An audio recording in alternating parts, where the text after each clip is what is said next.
Hi, my name is Solo P1 and welcome to the Mugello Qualifying Grand Prix. F1 2020 Mugello Grand Prix Qualifying. And same shit. Hamilton 1, Bottas 2, and Max 3. Nothing's changed. Nothing's going to change. Albon stepped up, finally. Albon got 4th place, finally.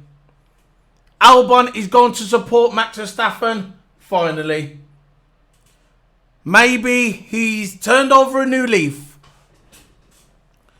Maybe he's realised that Pierre Gasly is going to get his spot at Red Bull next season if he doesn't step up. The key question is, and what everybody wants to find out, where was he after the race day last week at Monza? Nowhere to be seen. Nowhere.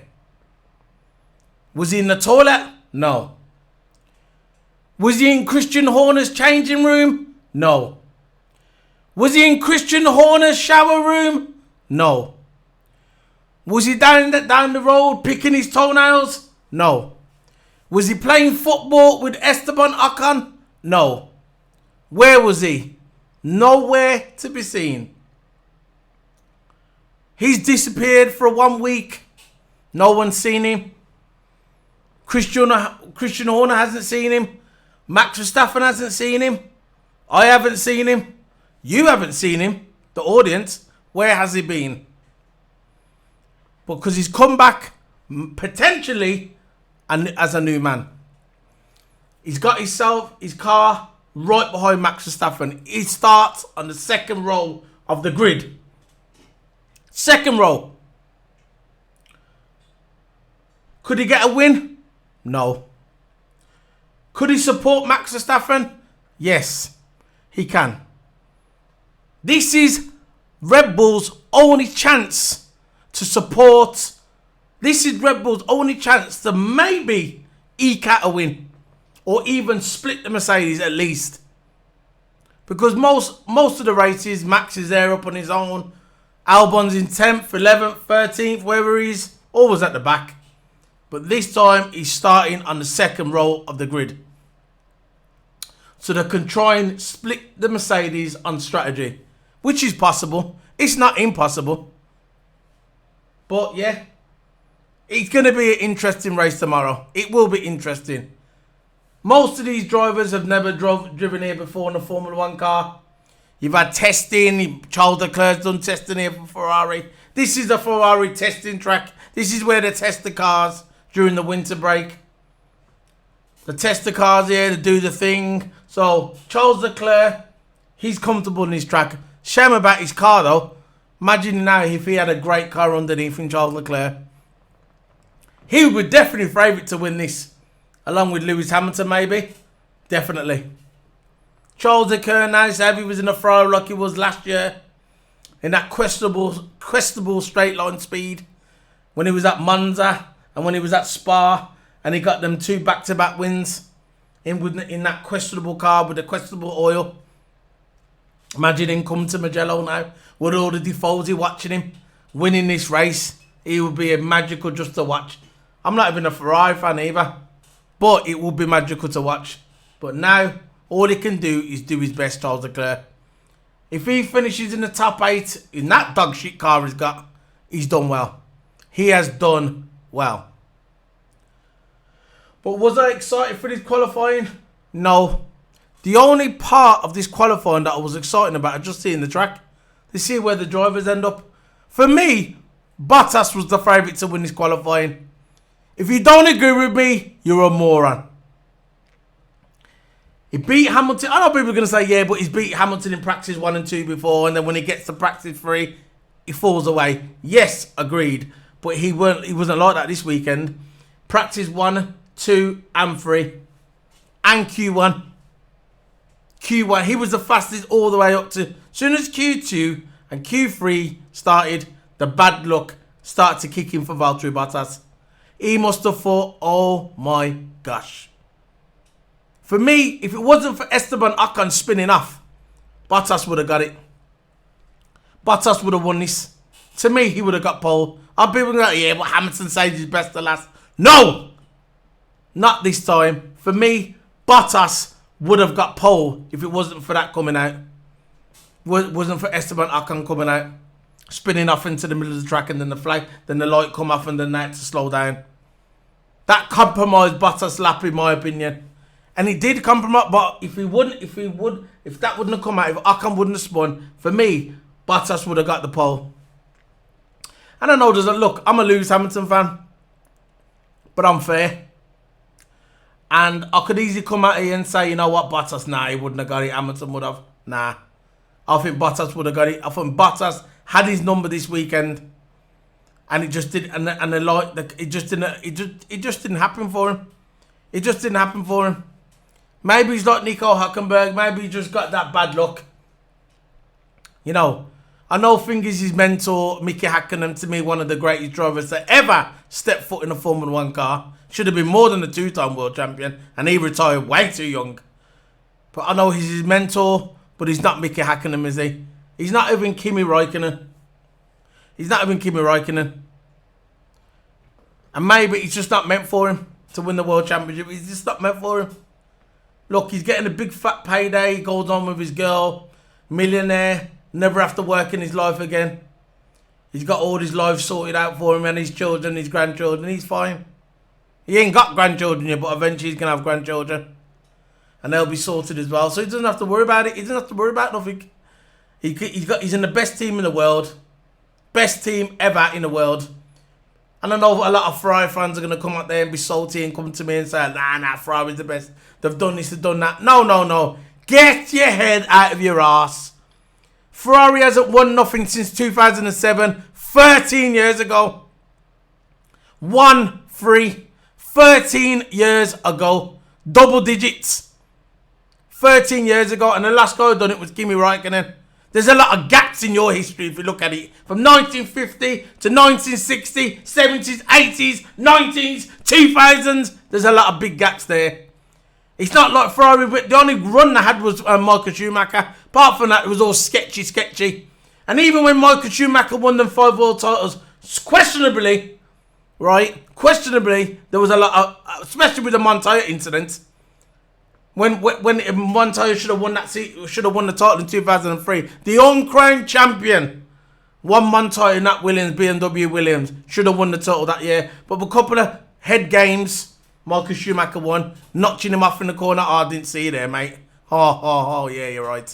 Schumacher didn't see Montoya when he bashed him into the side of his car. Yeah, right. Didn't see you there. Oh, yeah. Forget about that anyway, but Ferrari got also, you see him on Twitter all the time. Oh, Ferrari's won this, Ferrari's won that. Ferrari's won more drivers' championship than anybody. Yeah, you've been there since the beginning, 1950. You only won them drivers' championship because Mercedes allowed you to. When Mercedes was there at the beginning, then you got Fangio won the title for Mercedes, right back in the day, and they had to leave. They left because of that incident in the Le Mans, killed all them people in the crowd. Mercedes says, right, I'm taking my team out of Formula 1, taking my team out of Formula 2, taking my team out of Le Mans. And they went away from racing for 30 plus years. They decided to come back. They put a Mercedes engine in the McLaren. What happened there? Mika Häkkinen won back-to-back world titles. Back-to-back. Hamilton went to Mercedes and McLaren. Mercedes engine. Mercedes. What happened there? They won the world title. Nothing left. 2014, who's won everything? Constructors, Drivers' Championship, Mercedes. And it ain't going to change because it's suddenly changed in 2022. Everybody think, oh yeah, when the new regulations come in, it's going to be different. No. I guarantee in 2022, the guy who wins the world title is going to be a Mercedes driver. I'm not saying it's going to be Lewis Hamilton, George Russell.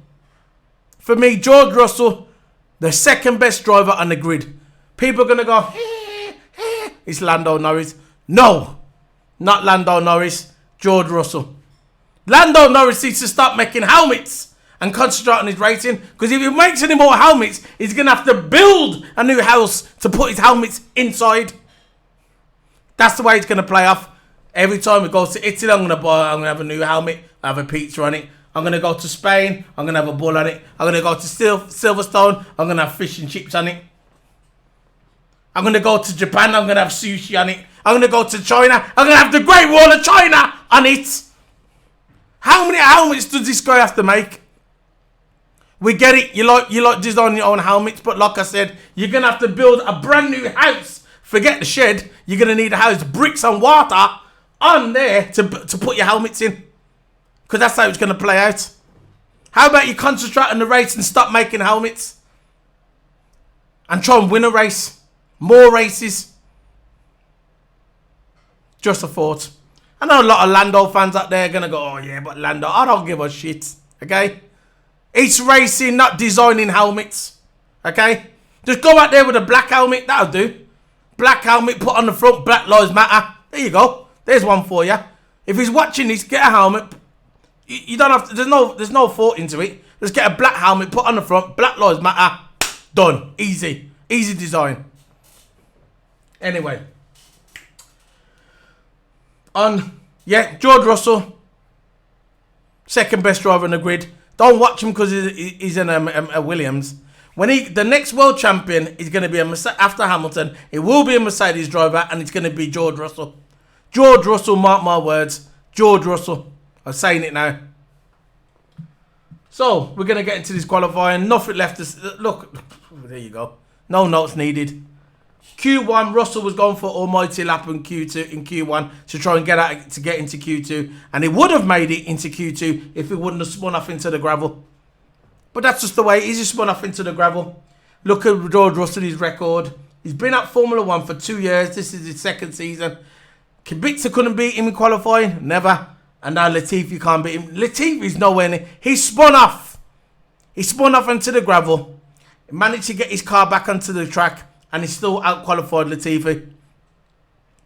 Imagine if he was in a Mercedes. Oh boy. Imagine if Russell was in a Mercedes.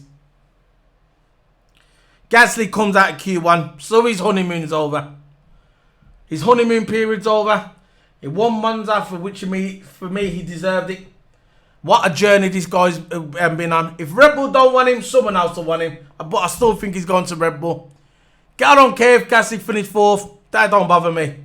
He don't mean shit.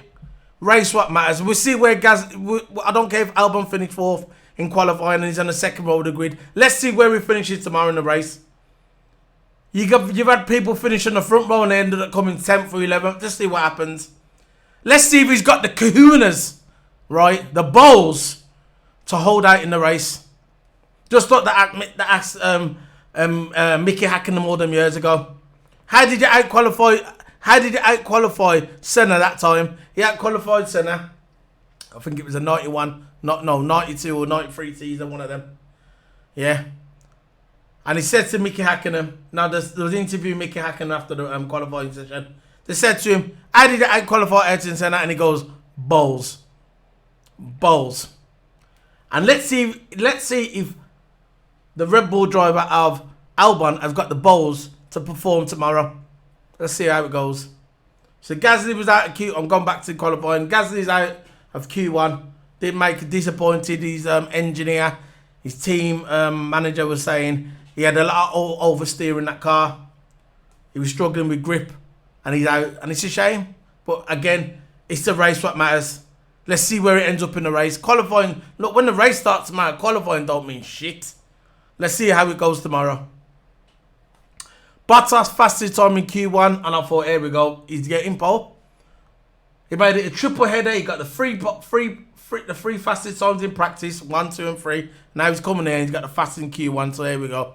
I said, this is it now. This is Bottas' time. Finally, he's gonna get on pole. Finally, he's gonna do it. Not gonna do it though.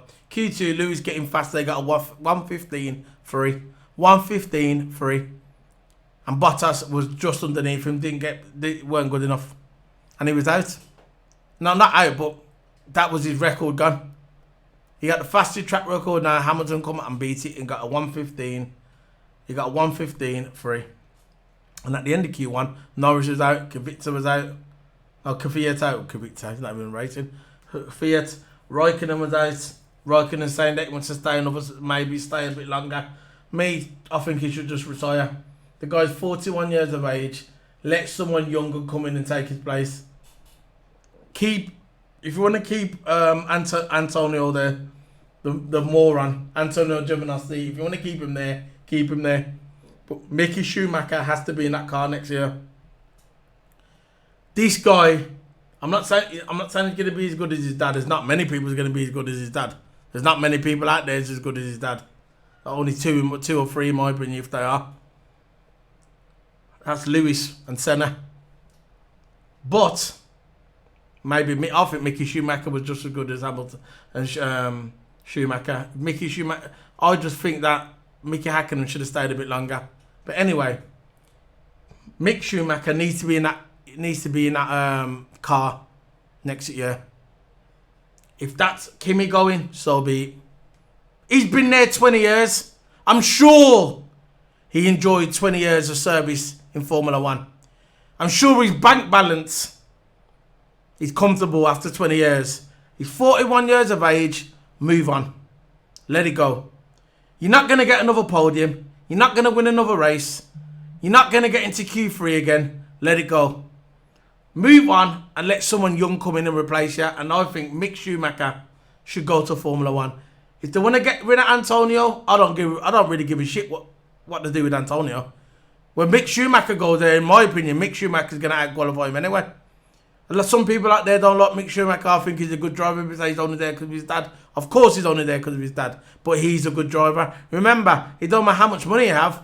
Unless you Lance Stroll, or you got your dad owns a team, it doesn't matter how much money you have, yeah? If you've got the money, if you don't perform, you're not going to stay. And Mick Schumacher is performing. Look, I'm going to talk about F2 at the end. F2, I was thinking about doing more F2. I might start doing F3 reviews. I don't know yet at the moment. I'm still going to think about that at the moment. I'll talk about the F2 after. Because that race I watched was amazing. But to me, Kimi should retire and let a young guy come in there. And it should be Mick Schumacher. That's just the way it is. You can't race forever. You just got to move on and let someone else do it. And that's it. So yeah, and that was the end of Q1. Same again in Q2. Q2 started. Hamilton got fastest in Q2. And that's when he started to take over in Q2. He got the fastest time at the end. And Bottas got the second fastest. And Max was always there. Like always. Yeah, same shit. Q3. At the end of Q3. Hamilton gets pole. But for me, I think Bottas would have got pole. Bottas, in my opinion, would have got pole if it weren't for Esteban Ocon. Because the first part of the qualifying, Hamilton, he got a yellow, so he was down on his time, and Bottas was up.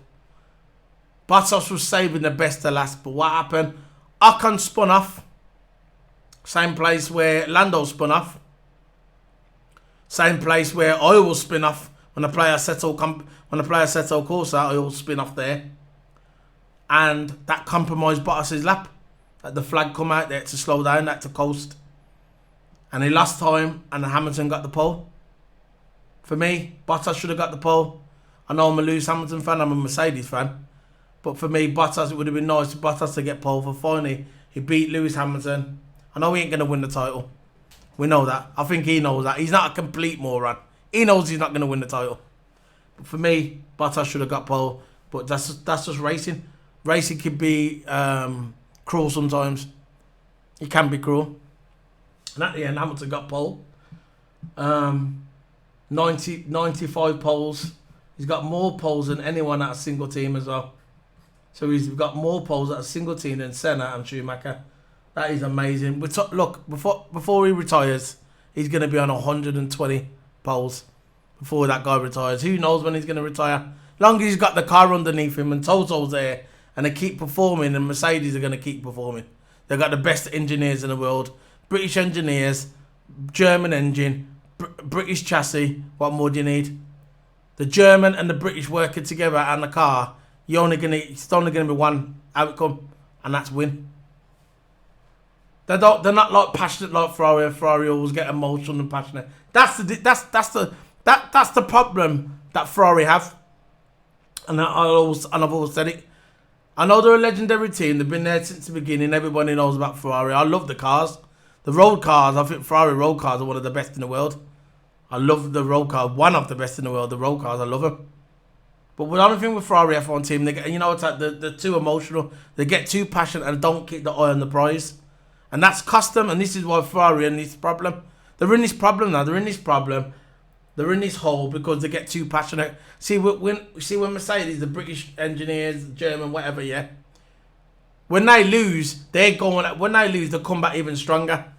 And when they beat someone, they said today they want to crush them into submission.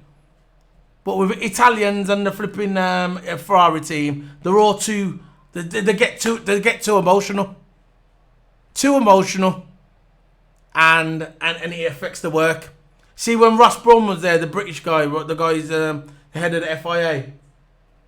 When he was there, he had his team around him, his British guys, and he had his team around him, and he kept that team solid. And that's why Schumacher won 5 in a row. He kept it solid, but after he left, it started to change back to the old way. And look now, and it's just not working. They're too emotional. They need to take a leaf out of Mercedes' book. You get the opponents and crush. And maybe you start winning more races. Because at the moment, Ferrari are in a hole. And that's the review. That's the end of the review. Now, on to F2. Let's get on to F2. Look, to me, F2 is more exciting, yeah, than watching Formula 1. At this time, Formula 2 is more exciting than Formula 1. With Formula 1, you know what's going to happen. It's going to be Mercedes 1 and 2, Max Verstappen 3.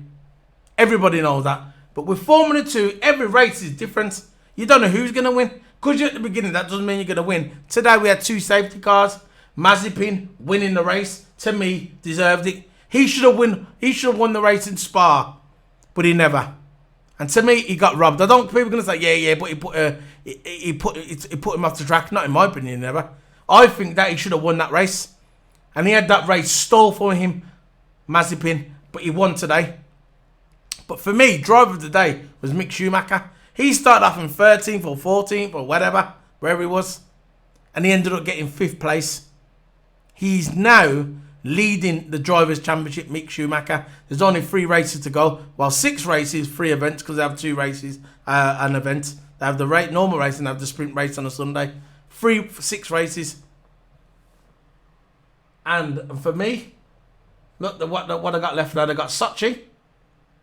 After they got Sochi, they got 1 in Sochi, and then they got 2 in Bahrain. So they got next one is in Sochi, 25th to 27th of September. And that's 2 races there. You got sprint race and your normal race. Sprint races on the Sunday, the race which was today, and then the week after that you got doing Bahrain. They got that the inner one, the inner loop, and that's going to be 27th, 29th, and then at the end, at the 4th or the 6th, they're going to be at the outer loop, and that will be on the 4th or the 6th of December.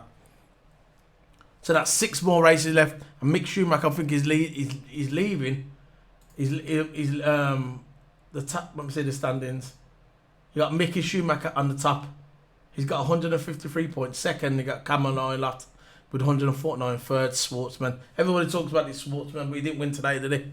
Didn't win today. And yeah, and got Mickey Schumacher on the top. So he's on the top by 4 points.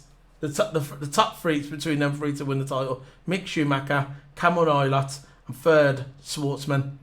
Schwartzman's on 140. And for me, Mick Schumacher, I don't know, because I've been watching Formula 2 for years, but I haven't really got into it like since George Russell and that left. I'm not sure if to do driver of the day. To do driver of the day, Schumacher should get driver of the day.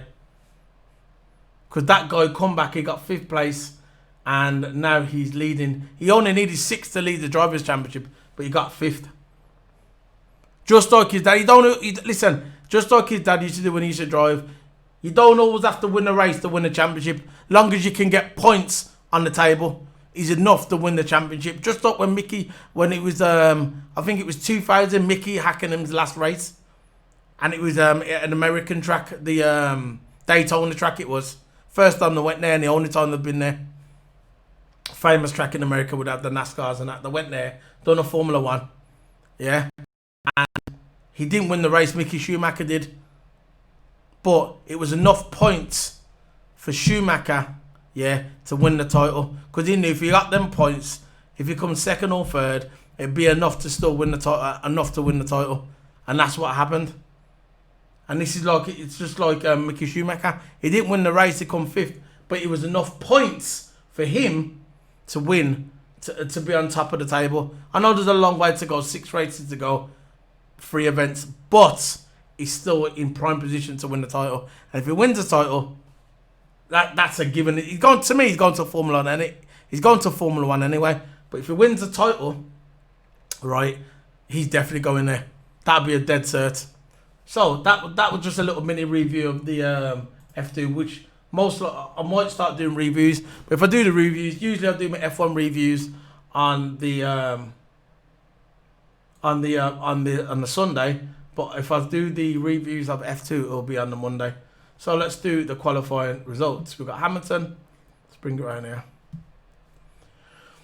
So we've got Hamilton 1. Bottas 2, 3rd place Max Verstappen, 4th place Alexander Albon, 5th place Charles Leclerc, 6th place Sergio Perez, 7th place Lance Stroll, 8th place Daniel Ricciardo, 9th place Carlos Sainz, 10th place Esteban Ocon, 11th place Lando Norris, 12th place Daniel Fiat, 13th place Kimi Raikkonen, 14th place Sebastian Vettel, terrible, 15th place Romain Grosjean, 16th place Pierre Gasly, 17th place Antonio Giovinazzi, 18th place George Russell, 19th place Nicholas Latifi, and 20th place Kevin Magnussen. And yeah, I bet Vettel can't wait to leave. But he can't wait to leave. Aston Martin. We all knew that was going to happen anyway.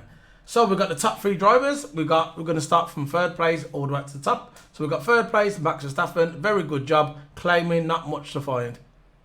Very good job. Claiming not much to... He's claiming there weren't much more to find. Hello Max, looked like you got pretty much all you could out of that.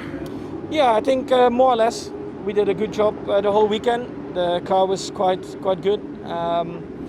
Yeah, I think as a team we did a very good job this weekend.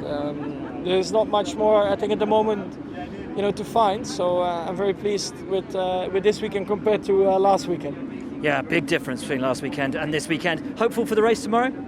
Good hopes. I mean, always difficult to predict if we are able to fight them, but I feel a bit more confident than some other weekends. So let's see what we can do. And of course, strategy-wise as well, it's a new track, so a lot of things we still will find out a bit throughout the race because it's going to be quite warm tomorrow. And I guess there's always the prospect, safety cars, red flags, maybe even here. There's such a small margin for error. That's right. Let's see what happens tomorrow. Thanks, man. Thanks, man. Let's see what happens tomorrow. Yeah. So we've got Bottas speechless after lost opportunity in Tuscan Grand Prix. I'll call it the Mugello, whatever. So he's lost opportunity, and yeah, let's hear what he says. I'm going to take a wild guess that Esteban Ocon's not your best mate at the moment. It was there, wasn't it? It's been there all weekend, man. Yeah, I really felt, I have it this weekend, and I was really confident going into the last run. I knew exactly where I can improve, and it was just for me to do it, but obviously there was no opportunity. But in hindsight, in the first run in Q3, I should have done a better job, and Lewis got everything more or less, well, at least a better lap than I at that point. But you have been the faster of the two of you all the way through the weekend. It looks like you have the confidence, not just in your car, but in yourself and in the circuit. You must be going into tomorrow feeling good. Yeah, it's been good all weekend. I've been really enjoying it all weekend and feeling confident, and everything is good, and everything is still all set for tomorrow. And it was really nice to see the long run pace for me, even against Lewis, was really strong on practice. So just need to put that into a good use tomorrow. Watching the F3 race this morning, overtaking does appear to be possible if you've got the same car as each other. You have the same car as Lewis. Down around the outside of turn 1 looks quite an interesting choice. I was looking at the F3 race, and there was some good overtaking there, and actually the racing hopefully will be better than expected here. And it's such a wide track and many corners, you can take different lines, so it really allows the following of another car. But we'll see how it is tomorrow. But definitely hoping this headwind into turn 1 stays, because it is going to be good for the car behind. Good stuff. Thanks. Good luck. So you can see he's gutted there by not getting pole. I think he would have got pole. That's just my bit. I think he would have got it. So this is Lewis Hamilton now. He's saying, Lewis Hamilton, yeah. You got Lewis Hamilton with 69 poles. 69 poles at Mercedes, beating Michael Schumacher's record with 68 poles. 60, and he's got 69. This is just, look, this is 69 at Mercedes, and this is just at Mercedes.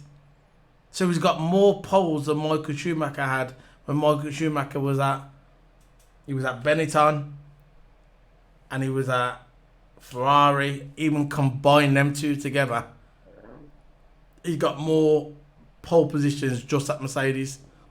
Just at Mercedes, more than Ayrton Senna and Michael Schumacher. That is an achievement on its own. So we're gonna play. Lewis says crazy to have 95 poles. The overall 95, but he's got 69 at Mercedes. Hello, Lewis. Hey. I know yesterday you said there was still more to be found, either within yourself and within the car. Do you think you found it all? Not all, but it was enough. I think we did a really good job overnight. I had a lot to think about last night because it wasn't a good day yesterday. I was down always to Valtteri, and even coming to today I was down on him, but I went out and I felt like it was an improvement, but we were still down to Valtteri. And then I made quite a big change into qualifying and really working on improving in myself. And even Q1 he was too quick. But I managed to then switch it once we got to Q2 and then for Q3. So I can't tell you how happy I am. It doesn't matter how many pole positions you have, that each one's challenging with it in a different way. And it's crazy to think I've got 95, but it definitely feels just as good as the first.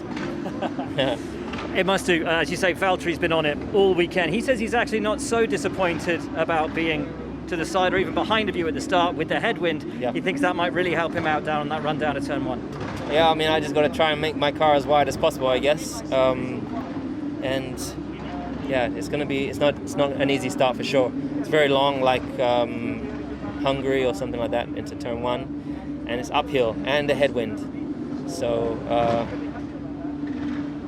what will be. I just got to try and make sure I execute in the way that I normally do, and we'll play from there. And as we've seen in the junior formulas this weekend, overtaking seemingly not impossible, but really? But yeah, there's some really interesting moves, some really interesting different lines around a couple of the corners. Could be quite fun. Yeah, I think that the track is really well designed because there are different lines you can take. There are some places which is difficult to follow, but there are some corners where you can take a different line and hold it with them. So yeah, it would be interesting to see. Good luck. Thank you. So yeah, 95 poles overall, 69 just at Mercedes. So he's flying, and if he gets in that first corner tomorrow, it's his game over.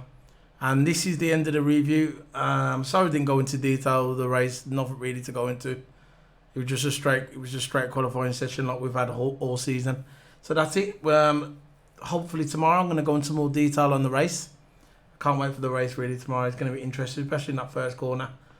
And whoever gets in that first corner most likely will probably win the race because it's very hard to take over here. A bit like Monaco. When I see this track, when I see the design, it reminds me a bit of Austria and Suzuka all mixed into one. That's the way I look at it. But anyway, this is the end. This is the onboard of Lewis Hamilton 2020 Pirelli pole position lap at the Tuscan Grand Prix. I'll call it Mugello.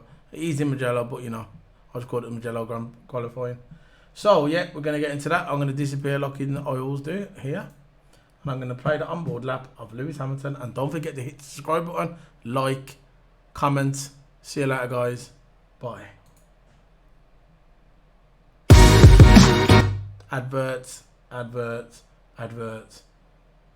1, 2, go.